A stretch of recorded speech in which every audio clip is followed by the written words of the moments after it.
ብቸኛዋ በክርስቲያን ፕሬዝዳንት የምትመራ አረብ ሀገር ከሀገሪቱ አጠቃላይ ህዝብ ደግሞ ከግማሽ በላይ የሚሆነው ህዝቧ የክርስትና እምነት ተከታይ የሚገኝባት የአረብ ሊግ አባልም ሀገር ነች። በመካከለኛው ምስራቅ እምብርት ላይ ሆና እንደ ጎረቤቶቿ ጭው ያለ በረሃ የማይገኝባት እንዲያውም በለምለም ተራራዎቿና የዝግባ ዛፎቿ የምስራቋ ስዊዘርላንድ የምትባል ድንቅ ሀገርም ነች። በአረቡ ዓለም ብቸኛዋ ግዙፍ የእመቤታችን የቅድስት ድንግል ማርያምን ሐውልት ከፍ አድርጋ እያቆመችና የተከለችም ሀገር ናት። ይህም ብቻም አይደለም። እመቤታችን ቅድስት ድንግል ማርያም የተወለደችበት የትውልድ ስፍራም የሚገኝባት አረብ ሀገር ነች።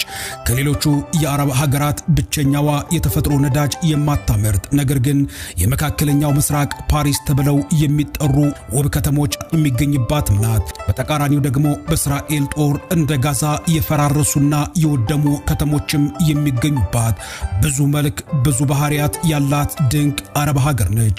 ለመሆኑ ይህች አስገራሚና ሚስጥራዊ ሀገር ማን ትመስላችኋለች? እስኪ ገምቱ። እስከ ዝግጅቱ ፍጻሜ ድረስ አብራችሁን ከቆያችሁ ስለዚህች በክርስቲያን ፕሬዝዳንት ስለምትመራዋ እንዲሁም ከሀገሪቱ አጠቃላይ ህዝብ ወደ ግማሽ የሚጠጋው ክርስቲያን የሚገኝባት የእመቤታችን የትውልድ ስፍራን ሀገር እንቃኛለን። ሰብስክራይብ እና ላይክ በማድረግ ቆይታችሁን ከኔ ጋር እንድታደርጉ የምጋብዛችሁ ሙልጌታ ስዩም ነኝ። ንጋት ኮከብ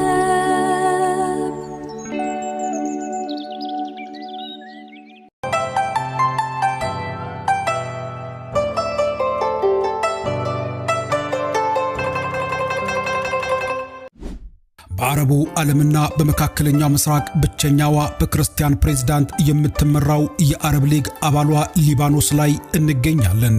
ሊባኖስ አረብ የሆነች ነገር ግን ከአረቡ ዓለም እጅግ ብዙ የተለየ ማንነት ያላት ከአጠቃላይ ህዝቧ ውስጥ ወደ ግማሽ የሚጠጋው የክርስትና እምነት ተከታይ በብዛት የሚገኝባት ሀገር ናት። ይህች ልዩ ሀገር በካርታ ላይ ስንቃኛት በስተሰሜንና በምስራቅ በሶሪያ በደቡብ በኩል ደግሞ ከእስራኤል ጋር ትዋስናለች። በምዕራብ አቅጣጫ ደግሞ ሰፊው የሜዲትራኒያን ባህር ይከባታል። የሊባኖስ አስተዳደራዊ የስልጣን ክፍፍል ከአረቡ ዓለም ብቻ ሳይሆን ከመላው ዓለም የተለየ የሚያደርገው ኮንፌሽናሊዝም የተሰኘው የሃይማኖት ተዋጽኦን መሰረት ያደረገ ስርዓት የምትከተል ሀገር ናት።